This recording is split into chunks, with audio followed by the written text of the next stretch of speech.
Kita membuka Alkitab kita mau belajar bersama-sama hari ini dari firman Tuhan di dalam Lukas, Injil Lukas pasal yang kedua.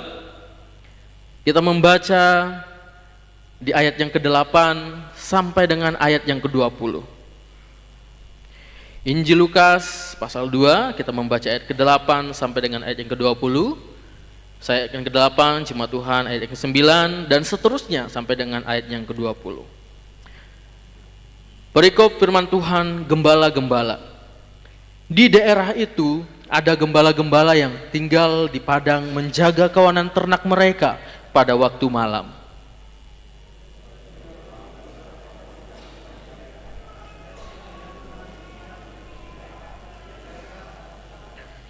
Lalu kata malaikat itu kepada mereka, "Jangan takut, sebab sesungguhnya aku memberitakan kepadamu kesukaan besar untuk seluruh bangsa.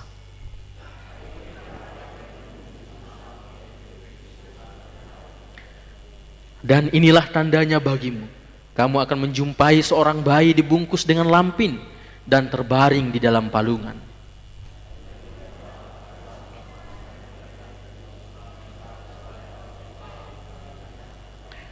Kemuliaan bagi Allah di tempat maha tinggi, dan damai sejahtera di bumi di antara manusia yang berkenan kepadanya.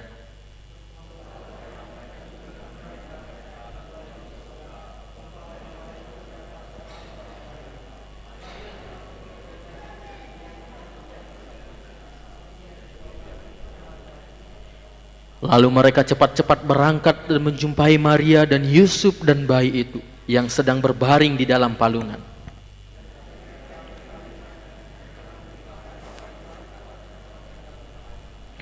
Dan semua orang yang mendengarkannya heran tentang apa yang dikatakan gembala-gembala itu kepada mereka.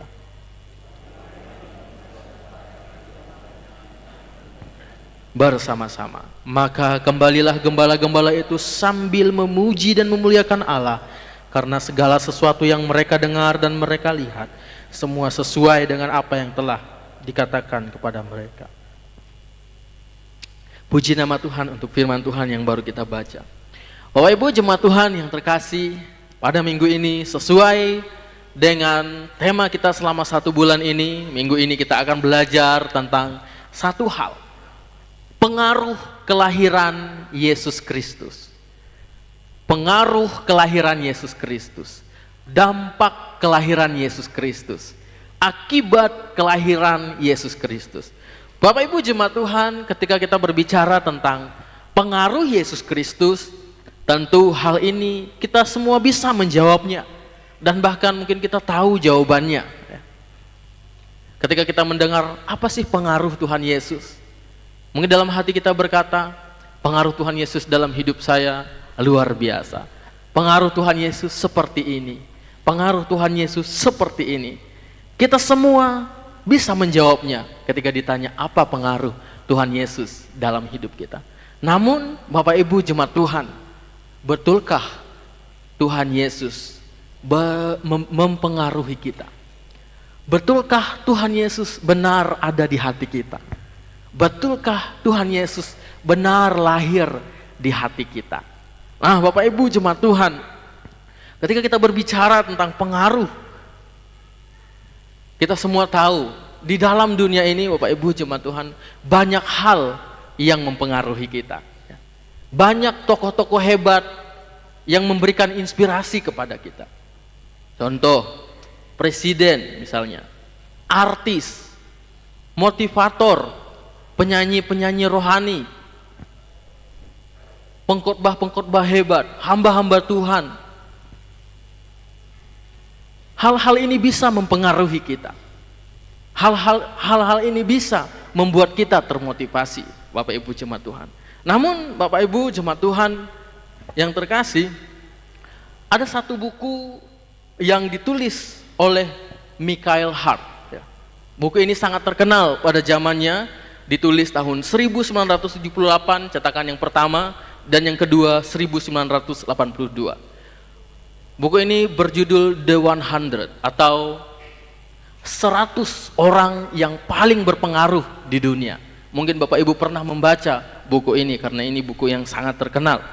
Nah, Bapak Ibu jemaat Tuhan, dari 100 orang ini saya hanya menyebutkan 3 saja urutan teratas orang yang paling berpengaruh di dunia. Michael Hart menulis 3 orang teratas yang berpengaruh di dunia. Yang pertama itu Nabi Muhammad SAW. Jadi bukan Tuhan Yesus ya, Nabi Muhammad SAW. Mengapa dia menulis Nabi Muhammad SAW? Karena pengaruhnya membawa agama Islam ke seluruh dunia. Kemudian yang kedua Isaac Newton. Ya, kita tahu Isaac Newton adalah ilmuwan yang sangat terkenal. Dan yang ketiga adalah Tuhan Yesus. Rupanya Tuhan Yesus urutan yang ketiga. Nah, Bapak Ibu jemaat Tuhan, dari hal ini kita mengambil kesimpulan, kita belajar bahwa rupanya mungkin dunia tidak menganggap Tuhan Yesus nomor 1, nomor 2, atau nomor 3. Namun Bapak Ibu jemaat Tuhan, pada pagi hari ini saya mau bilang sama jemaat Tuhan bahwa Tuhan Yesus itu bukan nomor 1, tetapi dia adalah satu-satunya. Karena kalau dia nomor 1, ada nomor 2, ada nomor 3, dan ada nomor 4. Tetapi Tuhan Yesus, pengaruh Tuhan Yesus dalam hidup kita orang percaya itu adalah satu-satunya. Tiada duanya, tiada tiganya, dan tiada empatnya. Amin Bapak Ibu saudara-saudari, terpujilah nama Tuhan. Bapak Ibu jemaat Tuhan, oleh karena itu pada saat pagi hari ini saya mau mengajak kita belajar bersama-sama. Apa pengaruh kelahiran Yesus buat kita orang-orang yang percaya kepadanya? Yang pertama, pengaruh Tuhan Yesus ayat 8 sampai dengan ayat yang ke-10, yaitu menggemparkan dunia. Pengaruh Tuhan Yesus yang pertama adalah menggemparkan dunia. Mengapa menggemparkan? Kelahiran Raja Damai Yesus Kristus melibatkan surga dan dunia.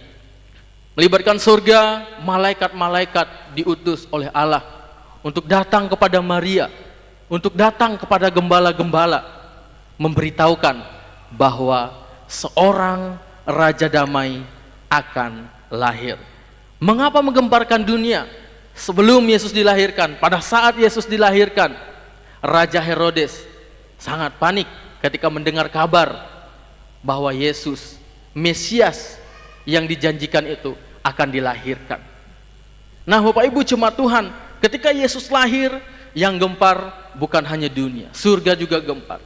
Terbukti malaikat-malaikat memuji Tuhan dari ayat yang kita baca tadi. Bapak Ibu jemaat Tuhan, Raja Herodes sekelas raja tahu kelahiran Yesus yang hanya lahir di dalam palungan. Nah Bapak Ibu jemaat Tuhan, mungkin kalau Yesus lahir di zaman yang modern seperti kita sekarang ini, mungkin dia sudah sangat viral sekali Bapak Ibu jemaat Tuhan.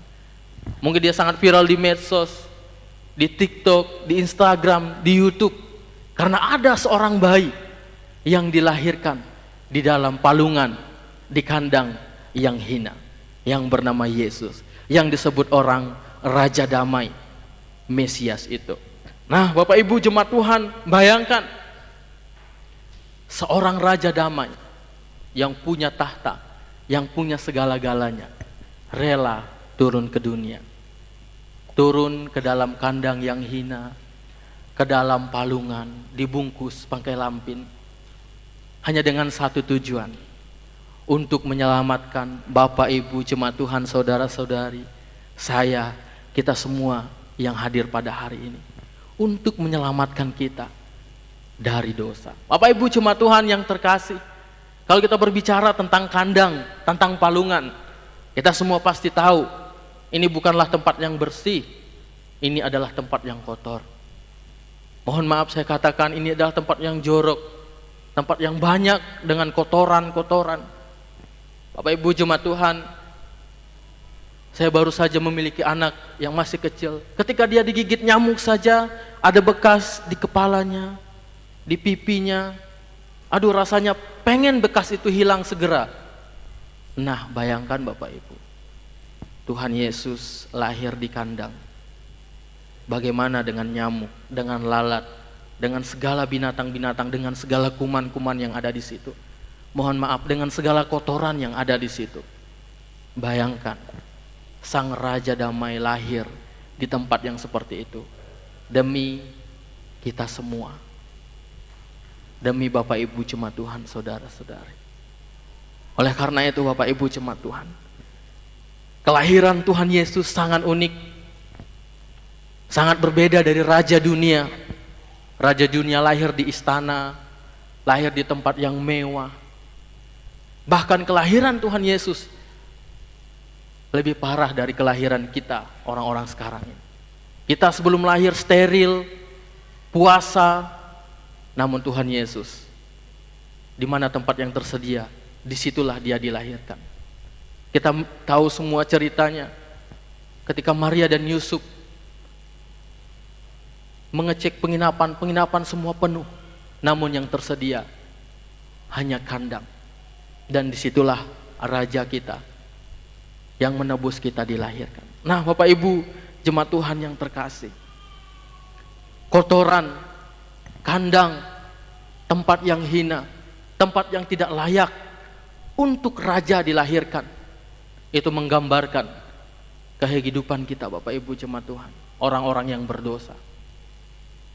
Bagaimana sebelum Tuhan Yesus menebus kita, sebelum Tuhan Yesus lahir di hati kita, kita ini seperti kandang, kita ini kotor, kita ini penuh dengan kotoran, dengan dosa. Makanya dia lahir di tempat yang kotor itu, untuk membersihkan kita semua, untuk membersihkan kita orang-orang yang percaya kepadanya. Betapa bersyukurnya kita memiliki Raja yang rela turun ke dunia, meninggalkan tahtanya yang lebih dari tahta di dunia ini, turun ke dalam kandang yang hina untuk menebus kita. Masa-masa ini Bapak Ibu jemaat Tuhan, mari kita renungkan bagaimana Tuhan Yesus lahir ke dunia buat kita. Saya saja kalau ditanya, maukah? Bukan hanya lahir, tinggal saja di kandang mungkin kita tidak mau Bapak Ibu. Bagaimana dengan Tuhan Yesus yang lahir di kandang yang hina, penuh dengan kotoran? Naikkan syukur kita kepada Tuhan, ucapkan terima kasih kita kepada Tuhan oleh karena kasih-Nya yang besar untuk kita umat manusia. Itu yang pertama Bapak Ibu jemaat Tuhan. Yang kedua, pengaruh kelahiran Tuhan Yesus yang kedua adalah memberi harapan bagi manusia. Kelahiran Tuhan Yesus memberi harapan bagi manusia. Kelahiran Juru Selamat memberi harapan bagi manusia yang harusnya tidak selamat. Kita yang harusnya tidak selamat, namun karena kelahiran Juru Selamat kita diselamatkan. Lukas menginformasikan bahwa tempat Maria melahirkan berada di dalam satu lokasi dengan padang, tempat gembala-gembala menjaga kawanan ternak mereka. Ayat yang ke-8. Kepada gembala-gembala inilah malaikat Tuhan menyampaikan berita besar yang akan mendatangkan sukacita bagi mereka dan bagi dunia. Berawal dari Maria, kemudian gembala-gembala. Nah Bapak Ibu jemaat Tuhan, kalau kita membaca kisah kelahiran Yesus Kristus, dari Maria mengandung sampai Maria melahirkan, itu penuh dengan masalah Bapak Ibu jemaat Tuhan. Waktu Maria mengandung, bukankah kalau kita tahu aturan bangsa Yahudi, bangsa Israel pada saat itu, kalau orang mengandung di luar nikah, itu hukumannya sangat berat sekali, bisa dirajam dengan batu sampai mati. Nah Bapak Ibu jemaat Tuhan, bayangkan Maria harus menghadapi sanksi sosial ini. Bagaimana dia yang saat itu baru bertunangan dengan Yusuf, tiba-tiba datang malaikat Tuhan dan berkata dalam mimpi bahwa anak yang ada di dalam kandungan Maria itu adalah dari Roh Kudus. Ibu jemaat Tuhan, sederhananya kalau kita zaman sekarang pun jarang menemukannya. Orang masih bertunangan, tiba-tiba hari ini baik-baik aja, tiba-tiba besok langsung hamil. Bukankah itu sesuatu yang mengagetkan? Bukankah itu sesuatu yang sangat aneh Bapak Ibu jemaat Tuhan? Bayangkan Maria harus mengalami hal yang sulit. Kemudian Bapak Ibu, ketika Maria juga mau melahirkan, dia mengalami hal yang sulit. Dia mencari penginapan bersama dengan Yusuf, tidak menemukan penginapan. Dan pada akhirnya kandanglah tempatnya. Dari sini Bapak Ibu jemaat Tuhan, kita belajar satu hal. Ketika kita terima Tuhan Yesus, ketika Tuhan Yesus lahir di hati kita, bukan berarti hidup kita ini lepas dari masalah. Kita lihat Maria, ketika dia mengemban tanggung jawab bayi Roh Kudus yang ada di dalam kandungannya, bukannya dia lepas dari masalah, malah selama 9 bulan itu mungkin dia diterpa dengan masalah, diolok, diejek, sampai dia melahirkan juru selamat itu. Oh Ibu jemaat Tuhan, ketika kita terima Yesus, kita mengikut Yesus, kita percaya kepada Yesus, tidak berarti kita lepas dari masalah. Bahkan mungkin saat ini kita sedang bergumul, bahkan mungkin saat ini kita sedang ingin keluar dari masalah. Namun Bapak Ibu jemaat Tuhan, tetaplah setia seperti Maria. Lihatlah, Maria bilang apa? Saya ini hamba Tuhan, jadilah seperti kehendak-Mu. Bapak Ibu jemaat Tuhan, ketika Yesus lahir di hati kita, mungkin masalah itu terus ada, mungkin banyak masalah yang kita hadapi. Tetaplah setia, tetaplah bersabar, hingga suatu saat nanti kita akan melihat sesuatu yang besar ketika kita lepas dari masalah itu. Seperti Maria, ketika dia melahirkan Raja Damai itu, seluruh dunia mengetahuinya. Dan sampai saat ini, nama Maria, nama Yusuf, dan para gembala-gembala setiap Natal terus kita kumandangkan. Karena apa? Karena pengaruh Raja Damai itu yang hadir di dalam kehidupan mereka. Saya yakin dan percaya Bapak Ibu jemaat Tuhan, ketika Raja Damai itu ada dalam hati kita, dalam hati orang-orang percaya, maka damai sejahtera pun akan ada dalam hati kita. Kenapa? Karena dia adalah Raja Damai. Itu yang kedua. Yang ketiga Bapak Ibu jemaat Tuhan, yang terakhir, apa pengaruh kelahiran Tuhan Yesus buat kita orang percaya? Yang ketiga adalah membawa perubahan. Ayat 15 sampai dengan ayat yang ke-20. Yang pertama tadi, pengaruh Tuhan Yesus lahir ke dunia, menggemparkan dunia. Pengaruhnya yang kedua, memberi harapan kepada kita orang-orang percaya. Dan yang terakhir, yang ketiga, pengaruh kelahiran Tuhan Yesus membawa perubahan bagi setiap orang-orang percaya. Pengaruh kelahiran Yesus Kristus membawa perubahan besar bagi para gembala-gembala. Bapak Ibu jemaat Tuhan, rupanya kalau kita membaca Alkitab, Allah lumayan sering memakai para gembala-gembala. Kalau kita melihat di Perjanjian Lama, kisah Raja Daud, bukankah Raja Daud berasal dari seorang gembala, kemudian dipilih oleh Allah menjadi seorang raja? Dan kali ini para gembala-gembala dipakai oleh Tuhan menjadi saksi kelahiran bagi Raja Damai. Allah cukup sering memakai para gembala-gembala. Bapak Ibu jemaat Tuhan, dari kejadian ini, para gembala-gembala itu yang berjaga di padang dipakai oleh Tuhan untuk menjadi saksi bahwa Tuhan Yesus Raja Damai lahir ke dunia. Dan bukan hanya itu saja, mereka melihat secara langsung para malaikat memuji Tuhan, dan para gembala ini bersukacita ketika mereka mengabarkan tentang kelahiran Tuhan Yesus Kristus. Bapak Ibu jemaat Tuhan, Tuhan Yesus datang ke dunia ini, ia datang membawa pesan penghakim, bukan membawa pesan penghakiman, melainkan pesan yang membawa damai.